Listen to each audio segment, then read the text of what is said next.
नजर गई कि देखो देखो इनको कुर्तो पड़ रहा, इनके माला भी नहीं, इनके माला भी नहीं। लेकिन अपन बतावा तो कसा बतावा, कहीं बोलूं तो नकल बाप की हुई जाऊं, और नहीं बोलूं तो मारा आख्या का सामने बड़ी कहीं करूं। तो उन्होंने भी विचार करियो कि आसान नहीं, झाड़ू ले नहीं और यो घुमाई ने गाना गाती जा रही। का गाना? किसी का कुर्ता जले तो मैं क्या करूं, किसी का कुर्ता जले तो। हाँ देखो अब आवाज निकली होनी, अब वो गानो गई नहीं। अब उन दादा ने सुनियो गानो के या कही तो मारे री। उन दादा ने कुर्तो उठायो न झटकारियो, उनने विचार करियो कहीं के कुर्तो बलियो तो बलियो या जगदम्बा बोली तो सही। तो साहब कदी कदी हंसी भी लड़ी होवे के नहीं होवे? होवे नहीं, सबका बीच में होवे, शर्मावा की बात नहीं है। तो साहब हंसी लड़ी मैया सती और महादेव जी का बीच में हुई। मैया सती ने की कि मुझे पियर जाना है, और महादेव जी ने मना कर दी कि नहीं सती तुम्हारे पियर हम नहीं चल सकते। तो मैया सती कह रही है क्या? पियर जावा दो भोलेनाथ मारे माँ की मन में आए। पियर जावा दो भोलेनाथ जी मारे माँ की मन में आवे। पियर जावा दो भोलेनाथ मारे माँ की मन में आए। पियर जावा दो भोलेनाथ जी मारी माँ की मन में आवे। माँ की मन में आए, मारी बहन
भोलानाथ जी मारी माँ की मन में आवे, मायन की याद सतावे, मायन की याद सतावे।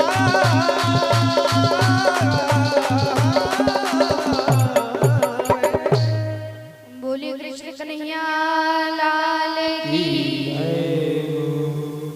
अब इधर मैया सती कहने लगती है कि मुझे पियर जाना है, लेकिन महादेव जी मना कर देते हैं। तो मैया सती कहती है कि महादेव जी आपको जाना है तो आप चलो, नहीं तो मैं तो जा रही हूं। जाएगी तो पियर की मना करे। मैया सती ने कहा कि महादेव जी मुझे तो जाना है, आप चलो कि मत चलो। महादेव जी ने कहा कि ठीक है सती, तुम जाना चाहती हो तो चली जाओ। महादेव जी ने अपने गणों से कहा कि तुम सती के साथ चले जाओ। अब मैया सती महादेव जी के गणों के साथ दक्ष प्रजापति के यहाँ आती है, अपने पिता के यहाँ आती है। और जैसे ही मैया सती अपने पिता के यहाँ आई तो मैया सती ने विचार किया कि सबसे पहले मैं गुरुदेव को प्रणाम करके आती हूँ। मैया सती दौड़ी दौड़ी गुरुदेव के पास जाती है, प्रणाम करती है, तो गुरुदेव ने प्रणाम स्वीकार नहीं किया। जब गुरुदेव ने प्रणाम स्वीकार नहीं किया तो मैया सती ने विचार किया। क्या विचार किया कि शायद गुरुदेव अपने कार्य में व्यस्त हैं, इसलिए मेरा प्रणाम स्वीकार नहीं किया। मैया सती गुरुदेव के पास से अपने पिता के पास जाती है।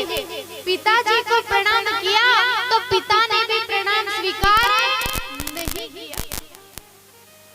जब पिता ने प्रणाम स्वीकार नहीं किया तो मैया सती को शंका हो गई कि मैंने यहाँ आकर के कोई गलती तो नहीं कर दी। मैया सती अपने मन में विचार करती जा रही है और दूर से देखा तो मैया सती की बहनें बैठी हुई। मैया सती ने विचार किया कि मैं अपनी बहनों से मिल करके आती हूँ। अरे मेरी बहन मुझे देखेगी ना तो अपने हृदय से लगा लेगी, मैं एक बार मिल करके आती हूँ। मैया सती दौड़ी दौड़ी अपनी बहनों के पास जाती है तो जो बहनें मैया सती को देख करके बड़ी प्रसन्न होती थी, आज वो मैया सती से अपना मुंह फेर लेती है। मैया सती की तरफ नहीं देखती, बात नहीं करती, हृदय से नहीं लगाया तो मैया सती को जो शंका थी वो पूर्ण रूप से हो जाता था। मैया सती के आंखों से अश्रुधारा बहने लगते हैं।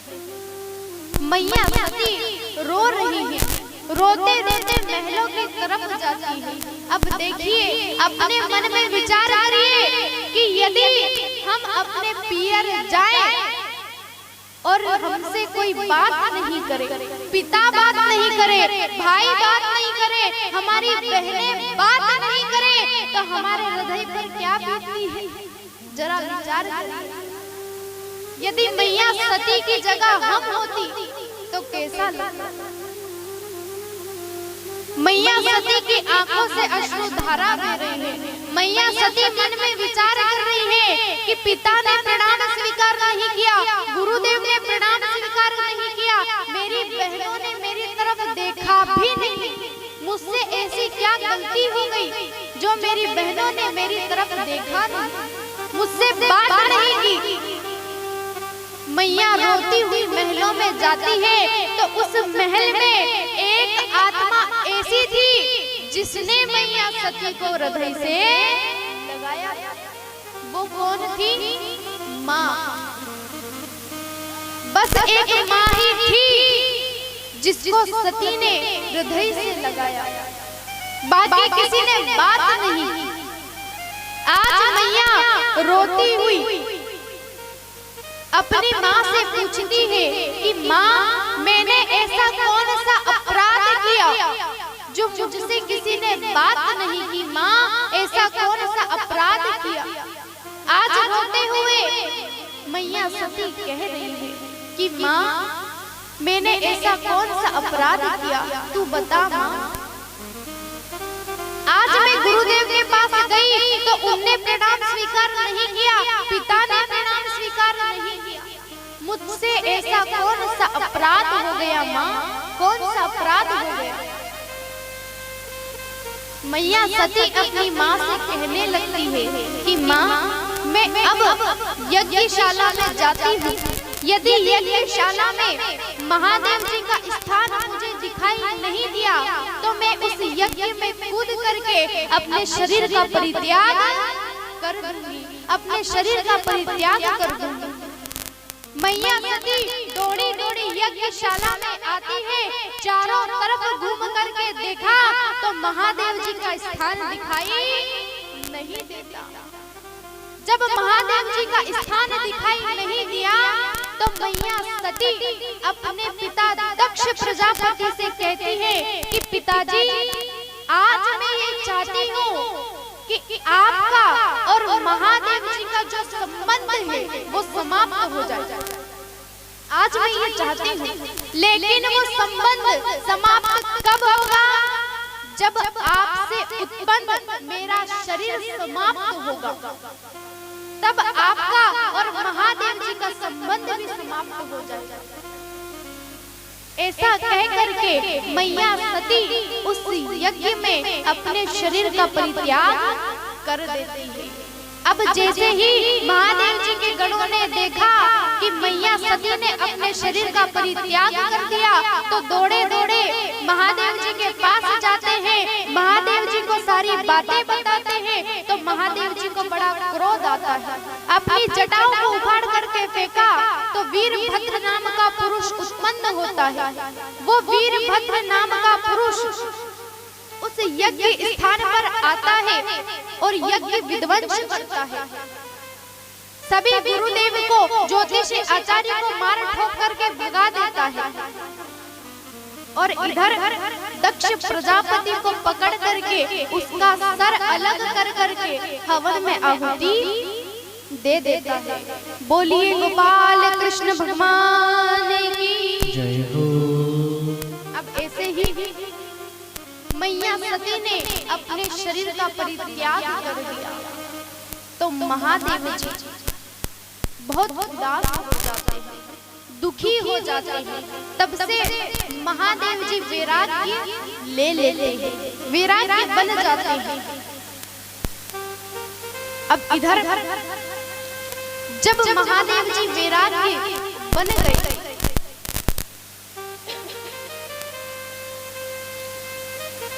जब महादेव जी वैराग्य बन गए तब एक ताड़कासुर नाम का दैत्य हुआ जिसको ब्रह्मा जी ने आशीर्वाद दिया था क्या कि भोले बाबा का पुत्र ही उसे मार सकता है, महादेव जी का पुत्र ही उसे मार सकता है। अब जब ऐसा आशीर्वाद मिला तो वो दैत्य देवी देवताओं को मारने लगा, उनका सब राज्य छीन लिया। सभी देवी देवता दौड़े दौड़े कहाँ जाते हैं, ब्रह्मा जी के पास जाते हैं और जाकर के कहते हैं कि ये दैत्य हमें रहने नहीं दे रहा है, ये मरता क्यों नहीं है। तो ब्रह्मा जी ने कहा कि इसे वरदान प्राप्त हुआ है कि भगवान भोलेनाथ का पुत्र ही इसे मार सकता है और कोई मार नहीं सकता।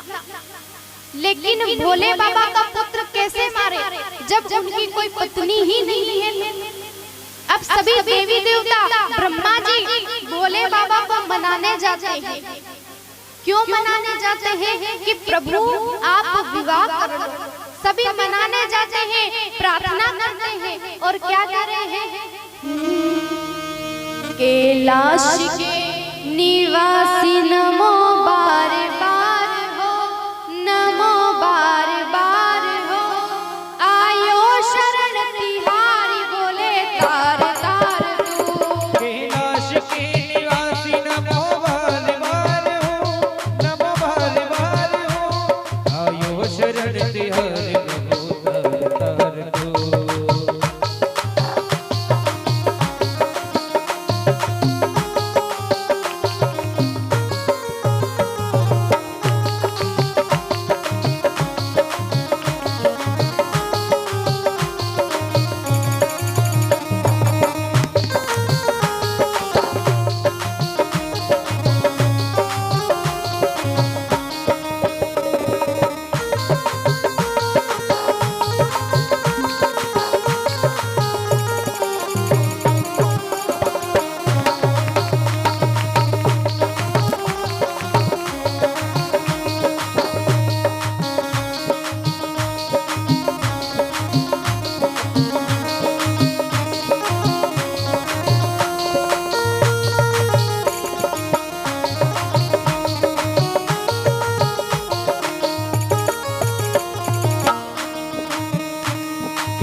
भक्तों को कभी शिव ने निराश ना किया, भक्तों को कभी शिव ने निराश ना किया, भक्तों ने कभी नाराज ना किया। मांगा जिसे चाहा वही वरदान दे दिया। बड़ा है दयालु, बड़ा है दयालु, बड़ा है दयालु है, बड़ा है दातार तू, बड़ा है दातार तू। आया चरण तिहारी प्रभु तार तार तू।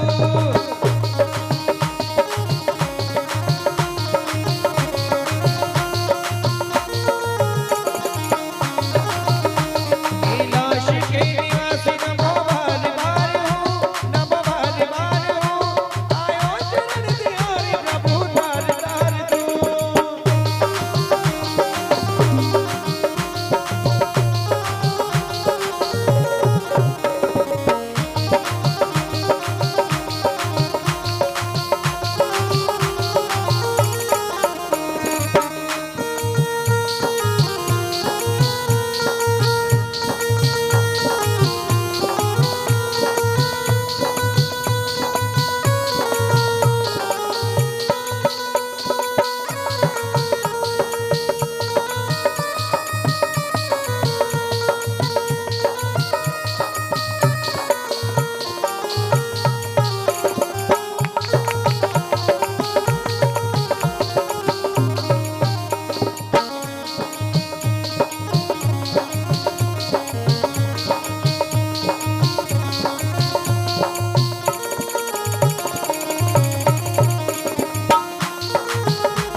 भगवान क्या करूं मैं लाखों के ढेर का, भगवान क्या करूं मैं लाखों के ढेर का।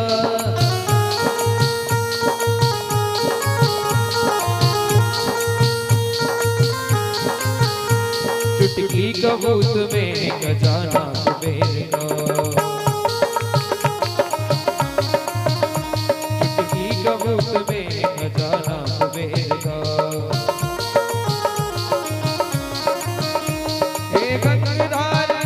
हे गंगाधार मुक्तिधार ओमकार तू, हे गंगाधार मुक्तिधार ओमकार तू। आया चरण तिहारी प्रभु तार तार तू। कैलाश के निवासी नमो बार बार हो, नमो बार बार हो। आयो शरण तिहारी प्रभु तार तार तू, आयो शरण तिहारी प्रभु तार तार तू, आयो शरण तिहारी प्रभु तार तार तू।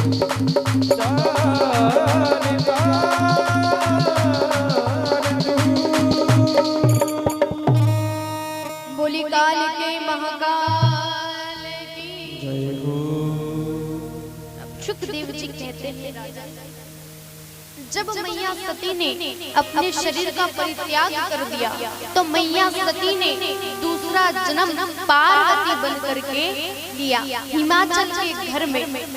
जब मैया पार्वती ने जन्म लिया तो नारद जी एक दिन मैया पार्वती के पास आते हैं और मैया पार्वती की हस्त रेखा देख करके हिमाचल से कहते हैं कि तुम्हारी कन्या का जो वर है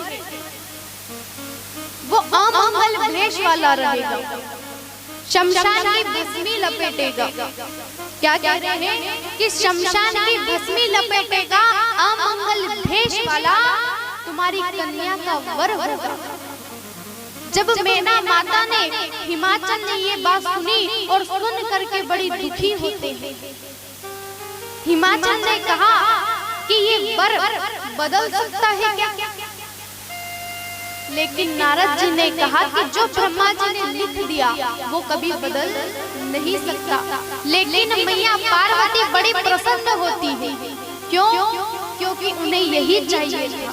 भगवान भोले बाबा से उन्हें विवाह करना था। पार्वती जी तो यही चाहती थी। नारद जी ने कहा कि पार्वती जी, यदि आप भोले बाबा को वर के रूप में मांगना चाहती हो तो आप तपस्या करो। पार्वती मैया तपस्या करने के लिए चली जाती है। अब इधर भोले बाबा को सब मना रहे हैं कि आप विवाह कर लो, लेकिन भोले बाबा मानने को तैयार नहीं है। कामदेव को भेजा गया तो भोले बाबा की क्रोधा अग्नि में जल करके वो भस्म हो जाता है। फिर भगवान राम भोले बाबा के पास आते हैं और उनको मनाते हैं, उनसे कहते हैं कि आप विवाह कर लो। तो महादेव जी मान जाते हैं विवाह करने के लिए, लेकिन कहने लगते हैं कि ऐसी कन्या कहाँ है जिससे मैं विवाह कर लूं। तो ब्रह्मा जी कहते हैं कि हमने कन्या ढूंढ रखी है, बस आप विवाह के लिए हाथ तो करिए। महादेव जी ने कहा कि ठीक है, मैं विवाह करने के लिए तैयार हूँ। अब हिमाचल के घर खबर भेज दी कि हमने दूल्हा ढूंढ लिया है, आप विवाह की तैयारी करो और मुहूर्त निकालो। सभी देवी देवता बड़े प्रसन्न होते हैं। क्यों प्रसन्न होते हैं? कि अब तो मांडा का लड्डू मिलेगा। सभी बड़े प्रसन्न होते हैं। अब इधर विवाह का दिन आ जाता है। कैसा दिन? विवाह होने का दिन आ जाता है। सभी अपने मन में विचार कर रहे हैं कि बारात लेकर के जाना है तो अच्छे से तैयारी तो कर ला। अब अपने आप ही कोई को मांडो रे तो अपन बारात की कितनी तैयारी करा के नहीं करा। तो सभी देवी देवता ऐसे बारात ले जावा की तैयारी कर रहा। कैसा कर रहा कि भगवान विष्णु अपने गरुड़ के सजी रहा, यमराज अपना पैसा के लीले रहा किसी इंद्र अपने एरावत हाथी को तैयार कर रहा है। अब सब अपने अपने हिसाब से तैयार हो रहा ना। अब जी को पांडो है, जो दूल्हो है, उनका ऊपर तो कोई को ध्यान है ही नहीं। बोले बाबा ऐसे ही बैठा आराम से मस्त हुई, भगवान का नाम ले रहा। ऐसे बड़े प्रेम से बोले बाबा बैठे हुए हैं। अब नंदी भृंगी शंगी सब विचार कर रहे हैं। क्या विचार कर रहे हैं कि देखो तो साहब, बोले बाबा का विवाह है और बोले बाबा का श्रृंगार तो हुआ ही नहीं।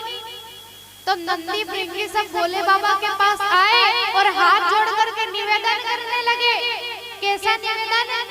कि भोले बाबा आज आपका विवाह है, आप थोड़ा मेकअप तो कर लो। आप ऐसे ही बैठे हो, थोड़ा मेकअप तो करो। भोले बाबा ने की कि मुझे मेकअप वगैरह में कुछ नहीं पता, तुम्हारे याद हो तो तुम कर दो। अब नंदी भृंगी सब भोले बाबा को मेकअप करवा लगे। कैसा मेकअप? अब दूल्हो सबसे पहला कहीं पहरे, मोर पहरे, मुकुट पहरे, टोपी लगा। तब भोले बाबा की जटा बखरी थी तो नंदी ने उन्हें समेट के मुकुट बने दी, टोपी पहनी थी। अब दूल्हो और कहीं पहरे, मोर पहरे, मोर बांधनी। तो नंदी ने विचार करी कि कैलाश पर्वत पे मोर कहां से आगा। तो नंदी कहीं बस 5-10 मिनट और थोड़ी शांति से बैठ जाओ। नंदी ने क्या किया, कैलाश पर्वत पे गए और जा करके बड़े बड़े काले सांप लेकर के आते हैं और उनका मुंह पकड़ करके बांध करके मुकुट बना दिया, मोड़ बना दिया। अब इधर नंदी ने बोला कि श्रृंगार में और क्या रहता है, तो भृंगी ने बोला कि श्रृंगार में सबसे पहले पाउडर लगावे। अब कैलाश पर्वत पे पाउडर कहाँ से आया, तो नंदी ने कहा कि ठीक है मैं अभी पाउडर लेके आऊं। तो नंदी कहाँ गए, दौड़े दौड़े शमशान में। शमशान में गए और शमशान की भस्मी लेकर के आए और भस्मी ला करके भोले बाबा को लगाई। अब अपन पाउडर लगावा तो कैसा लगावा, थोड़ा सा पाउडर हाथ में लियो, फेरियो और फिर लगा, ऐसा लगावा नहीं। लेकिन नंदी ने कहीं करियो कि ली भस्मी को मुट्ठो भरियो और ऊपर से नीचे तक सफेद कर दियो, पूरा सफेद करियो। नंदी ने की कि और श्रृंगार में कहीं होवे, बोले श्रृंगार में तो कालो कालो भी लगा। तो नंदी मरगट भागिन गया, कालो लेन आया और काजल लगाया, बिंदी लगाई। क्यों, क्योंकि भोले बाबा के नजर नहीं लगी। कालो टीको लगायो और कहीं बचो, भोले बाबा ने वस्त्र नहीं पहने थे। नंदी ने की कि भोले बाबा आज वस्त्र पहन लो, शेरवानी पहन लो। अब कैलाश पर्वत में शेरवानी कहाँ से आवे, नहीं आवे। तो जो मृग छाल पे भी बैठा हुआ था नहीं, वह पहरे। अब उनमें कोई बटन तो रहे नहीं, पहरावे फिर खिसके, कोई बटन तो रहे नहीं।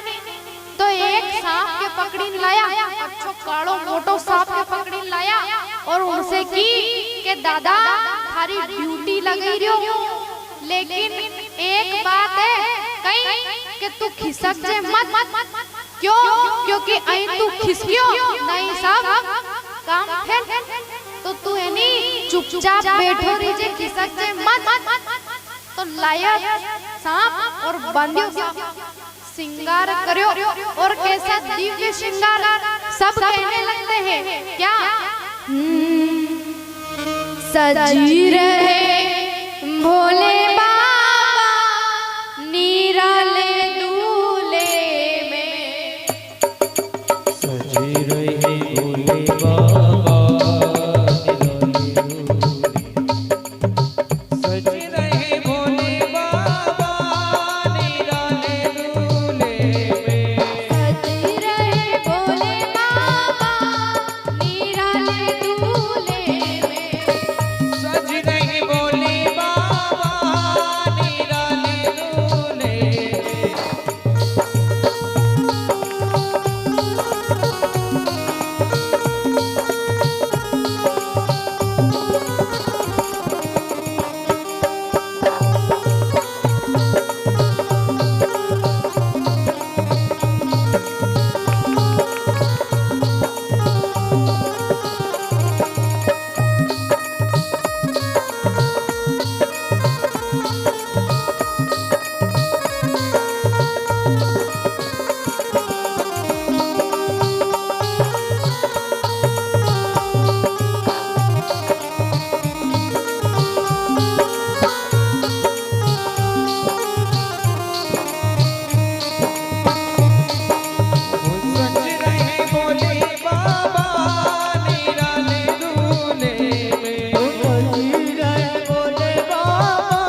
निराला जय हो, पिए भंग का प्याला जय हो, सर जटा चढ़ाए जय हो, तन भस्म रहाए जय हो।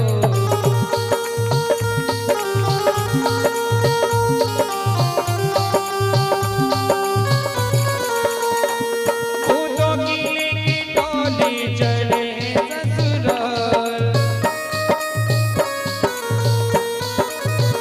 ओ भूतों की लेके डोली चले ससुराल। कुछ बोले दिगंबर हो बेच पे सवारे,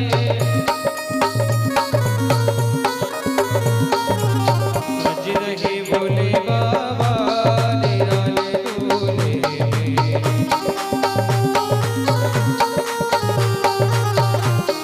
निराले दूल्हे में मतवाले दूल्हे में, निराले दूल्हे में मतवाले दूल्हे में, निराले दूल्हे में मतवाले दूल्हे में। निराले रहे भोले बाबा निराले दूल्हे, सज रहे भोले बाबा निराले दूल्हे, सज रहे भोले बाबा निराले दूल्हे। अब भोले बाबा का श्रृंगार होता है। जैसे ही भोले बाबा का श्रृंगार हुआ, सभी देवी देवता अपना अपना श्रृंगार करके आते हैं। अब जैसे ही अपना श्रृंगार करके आए और सब देवी देवताओं ने भोले बाबा की तरफ देखा, और जैसे ही देखा ना तो देखते रह गए। सभी देवी देवता कहने लगते हैं कि ऐसा दूल्हा कौन है, कौन होगा ऐसा दूल्हा जैसे भोले बाबा है। अगर इनके उनने देख लियो नहीं उनका घर वाला ने, तो अपने वहीं से भगा देगा, कोई अंदर भी नहीं आने देगा कि दूल्हा आसो, कहीं लड्डू कहीं नहीं मिलना है। अब ब्रह्मा जी ने अर्जेंट मीटिंग बुलाई, अलग बुलायो, और ब्रह्मा जी ने की कहीं के काम करा। अपन पहला निकला, और निकलते ही सबसे पहला रोटियां खाऊंगा। न कोई रोटियां की पूछे नहीं तो मना मत कर दो, क्यों कि यही नहीं तो बाद में फिर कहीं मलनो नहीं है। तो इन्हीं जो पहला मले नहीं वो खाई न, अपन तो निपटा। ब्रह्मा जी ने ऐसा किया कि अपन निकला तो सब अपना वाहन में बैठ के गया। और जैसे नंदी जी ने देखियो न भोले बाबा से की कहीं के भोले बाबा सब देवी देवता गए और हमें छोड़ गए, चलो हम भी चलते हैं। लेकिन भोले बाबा ने कहा कि नहीं, अपन अपनी पार्टी दूसरी बुलावा, रुको। कहा की पार्टी? भोले बाबा ने बजायो डमरू, और जैसे ही डमरू बजायो नहीं तो डमरू की आवाज सुन करके भूत प्रेत आने लगते हैं। अब जैसे ही भूत प्रेत सागली डाकली पिशाच जोगनी सब आए, और जैसे ही आए ना तो भोले बाबा को सबसे पहले प्रणाम किया, और प्रणाम करके कहा कि चलो भोले बाबा आपकी बारात लेकर के चलते हैं। तो सभी भोले बाबा की बारात में जाने लगते हैं। तो कौन कौन भोले बाबा की बारात में चलेगा? सब चलेंगे ना, तो सब नृत्य करते हुए जाएंगे, नाचते हुए झूमते हुए सभी, है ना। और क्या कहना है?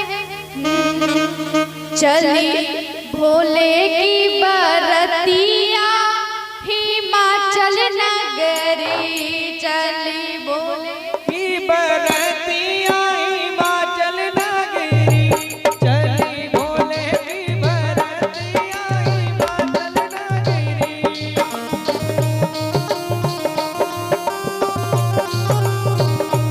चली भोले की बरतिया हिमाचल नगरी, ओ चली भोले की बरतिया हिमाचल नगरी।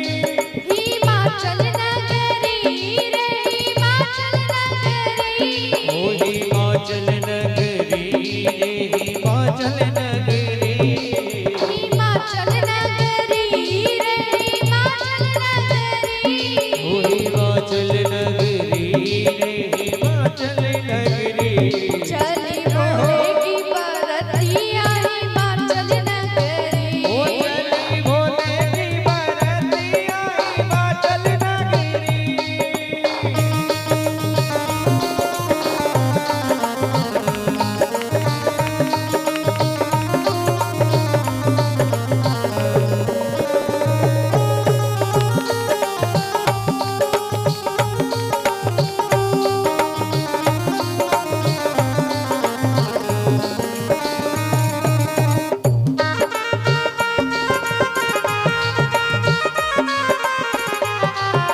जाती है। अब सब मस्त होकर के नृत्य कर रहे हैं और नृत्य कर रहे हैं तो उधर जो नाग महाराज बांधिया था नी, उनने भी मन में विचार करी कहीं कि सब तो नाच रहा न मुँह ऐसे ही बैठो, तो मुझे भी नृत्य करना चाहिए। अब जैसे ही उन नाग देवता ने विचार करी कि मुझे भी नृत्य करना चाहिए, तो वो नाग देवता भी नृत्य करने लगते हैं। और जैसे ही नाचवा गया नहीं तो जो बांधियो थी नहीं कपड़ों, वो छूट गयो। अब जैसे ही कपड़ों छूटियो तो नंदी महाराज ने देखियो कि यो कहाँ गया नाग महाराज, पकड़ी लाऊं उनके। अब नाग महाराज के पकड़ी लाया और नाग महाराज से की कहीं कि तुम्हारे समझाया था नहीं कि कहीं जा जाओ मत। नाग देवता ने की कि प्रभु गलती हुई। क्यों? अरे सब तुम्हारी बारात में नाच रहा न वो ऐसे ही बैठे, तो मारो भी मन करे कि तुम्हारी बारात में थोड़ा नाच। लेकिन नंदी जी ने समझाया कि तू यहाँ तो नाच लियो, माँ दरवाजा में मत नाचवा जाजे, नहीं तो जय श्री राम। नाग देवता ने की क्या मानी नाच, यहाँ नाचने नहीं बस। फिर बांधियो सब बांधियो और बारात जावा लगी। इतने में सब देवी देवता माँ बारात बन करके पहुंच जाते हैं। अब बारात को देख करके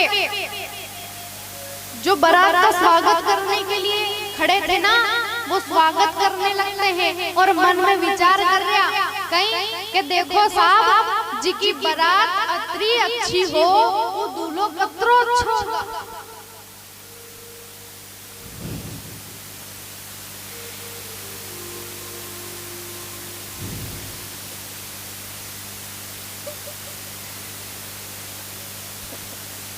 अब इधर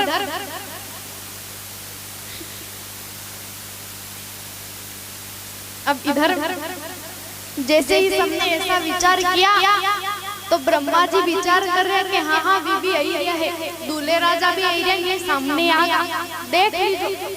अब जैसे ही बारातियों का स्वागत हुआ, इतने में सब दूसरे बाराती भी पहुंच जाते हैं, भोले बाबा के साथ वाले। और जैसे ही उन बाराती को देखा तो सब डर जाते हैं, इधर उधर भागने लगते हैं। क्यों? भूत प्रेत इत्यादि आए हैं, तो भूत प्रेत के देख के सब भागने लगे। तो इधर ब्रह्मा जी ने सबको समझाया क्या कि जो लेख में लिख दिया है वो मिट तो नहीं सकता। मैना माता ने भोले बाबा को देखा और देख करके बड़ी दुखी होती है। उनको भी समझाया कि ये पहले जन्म में सती थी और इन्हीं महादेव जी की पत्नी थी। दूसरा जन्म भी इसीलिए लिया कि महादेव जी की पत्नी बन सके। अब ये जो लिखा गया है वो हम आप मिटा तो नहीं सकते हैं, लेकिन प्रेम से दोनों का विवाह कर सकते हैं। ब्रह्मा जी ने सबको समझाया और यहाँ मैया पार्वती और भोले बाबा का विवाह होता है, वरमाला होती है। सभी बड़े आनंद से भगवान भोलेनाथ का विवाह कर रहे हैं और अब भोले बाबा और पार्वती मैया की वरमाला होती है। की जय, काल के महाकाल की जय। देखिए आज हमारे कथा प्रसंग में भगवान काल के महाकाल भोले बाबा एवं पार्वती का विवाह होने जा रहा है। बड़े सौभाग्य की बात है। ऐसा शुभ अवसर कब प्राप्त होता है? जब कोटि जन्म के पुण्योदय हो जाते हैं और कोटि जन्म के पाप क्षण हो जाते हैं, तब ऐसा शुभ अवसर हमें प्राप्त होता है। तो आज बड़े सौभाग्य से, बड़े प्रेम से हम भगवान शिव पार्वती के विवाह का आनंद लेंगे। भोले बाबा और पार्वती को दोनों को आमने सामने खड़ा कर दो भैया, और दो माला हाथ में दो इनके। हरे अम्मा ओम गंगा तरंग रमणीय जटा कलापा गौरी निरंतर विभूषित वाम भाग नारायणाय प्रिय मुदा गमुदापहारा वाराणसी पुरपते भजवे विश्वनाथम। हाथ में दे दीजिएगा, पहले हम बोलेंगे तब पार्वती जी भोले बाबा को वरमाला हार पुष्प माला पहनाएंगे। थोड़ा बड़ा हार नहीं है, आ जाएगा, ठीक है। ओम खड्गम चक्र गणेश चाप परिगा छोलाम दशंडेव शिरा शंखाम संदधतेम करे स्त्रीनयना सर्वांग भूषावृतौ नीलास्माद्युतिमाश पाददशकम् सेवे महाकालिकाम् यमस्तौ सपिते हरौ कमलजो आं तो मधु केतवम्। बोलो काल के महाकाल के जय, भागवत महापुराण के जय। काल हर कष्ट हर दुख हर दारिद्र हर आनंद केल हर हर हर हर महादेव हर। देखो हमारे भागवत कथा प्रसंग में भगवान काल के महाकाल का जो है विवाह हो रहा है। प्रेम से सभी जो है थोड़ी देर विवाह का आनंद लेंगे, उसके बाद जो है भगवान भोले बाबा की आरती होगी, आरती होगी। देखो विवाह होता है हमारे यहाँ भी, हम अपनी कन्या का विवाह करते हैं ना, विवाह करते हैं। बड़ी वही लौकिक रीति से बाने जवारे निकलते, हल्दी मेहंदी होती है। और आज भोले बाबा की इस विवाह में जो है हमने भी लौकिक रीति से इस विवाह को जो है संपन्न करने जा रहे हैं। तो आज भोले बाबा और पार्वती को बिठा दो और जजमान, आज के मुख्य जजमान कौन है, आरती उतारने वाले, वो आकर के जो है पूजा करे भोले बाबा की।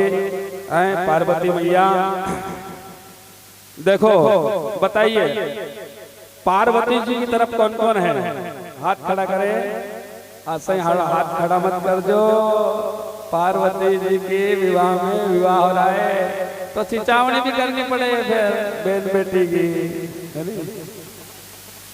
चलो पार्वती जी की तरफ कौन कौन है, अरे वाह, अन भोले बाबा की तरफ, अरे भोले बाबा की वो ज्यादा है। देखो आज हम जो है भोले बाबा और पार्वती के विवाह में सभी हम भोले बाबा और पार्वती के विवाह में हैं। जजमान से निवेदन कि वो पूजा की थाली लेकर भोले बाबा के समक्ष बैठे, पार्वती जी के यहाँ पूजन करे चरणों की। और जिस किसी को भी भोले बाबा पार्वती की चरणों की पूजन करना है तो वो भी आगे जो है उसके बाद कर सकते हैं। और फिर आरती होगी, आरती के बाद जो है सब प्रसाद लेंगे और आज की कथा का समापन होगा। और कल की कथा में हम सब मिलकर के भगवान बालकृष्ण का जन्मोत्सव मनाएंगे, नंदोत्सव मनाएंगे। तो सभी समय का ध्यान रखते हुए जो है 8 बजे रात्रिकालीन में इस कथा पंडाल में पधारे। बैठो ना भाई, गुरु साहब थाली लेकर बैठो, आप पूजन करेंगे। अपन आरती नहीं कर रहे हैं, अभी पूजा कर रहे हैं। चरणों की पूजा करो भोले बाबा पार्वती की। हरे ओम भुवं भुवं स्वाहा नमस्ते रुद्रमन्नभवतो दैहवे नमः बाहुभ्यां वदते नमः जाते रुद्र शिवा तनोर घोरा पापकाशिनी तया न संवासन्तमया गिरिशन्ता विचाकशे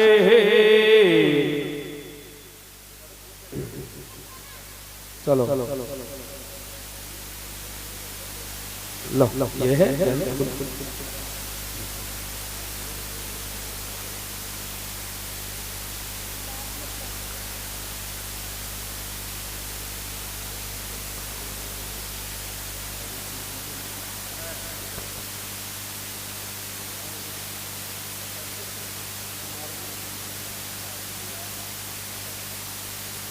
बैठ जाओ बस हाथ में फूल ले लो भोले बाबा का नीचे बैठ जाओ हरे अम्मा ओम ध्याये नित्यं महेशं रजतगिरिनिभं चारुचन्द्रावतं संसन्नाकल्पौज्ज्वलंगं परशुभृगवराभीति हस्तं प्रसन्नं पद्मासेनं समन्तात् स्मग्नेर्व्याघ्रं विश्वाभ्यं विश्ववन्ध्यं निखिलभयहरं पंचवक्त्रं त्रिनेत्रं महा आवनार्थे ध्यानार्थे पूजनार्थे आसनार्थे अक्षतं पुष्पं समर्पयामि नमो नमः चढ़ा दीजिएगा हरे अम्मा थोड़ा जल चढ़ा दो यहाँ ओम सुंदबाला सरस्वतबालो मणिबाला सस्विनः स्वेदा स्वेदाक्षो कृणा जामावलिप्ता रुद्रना भूरूपा पहाड़ जन्मः शुद्धोदकल स्नानं समर्पयामि नमो नमः हाथ में थोड़ा जल ले लो भगवान का विवाह हरे ओम विष्णुर्विष्णुर्विष्णुर अद्य मम सर्वाणि सर्वरोगा सर्वपापक्षार्थे दीर्घ आयु निमित्तार्थे रोग निवारणे धन धान्य समृद्धि विद्युत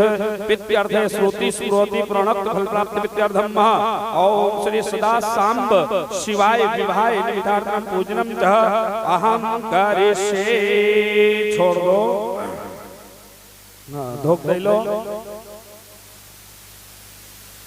उठाओ बोलो काल के महाकाल की जय हो।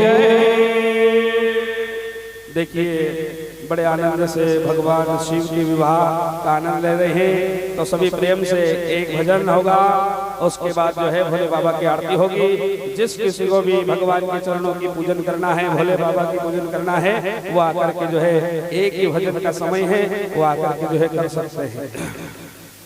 हरिओम राधे ये थोड़ो टेमरू बाजा दे भोलेनाथ क्षमा चमना चोगे थोड़ो टीम तो बजा दे भोलेनाथ क्षमा चमना चोगे थोड़ो टेमरू बाजा दे भोलेनाथ क्षमा चमना चोगे थोड़ो टीम तो बजा दे भोलेनाथ क्षमा चमना चोगे थोड़ो चीमटो बजा दे भोलेनाथ क्षमा चमना चूगे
री परण माने अलवेलो जोगी आयो री परण माने अरे गोरा तारी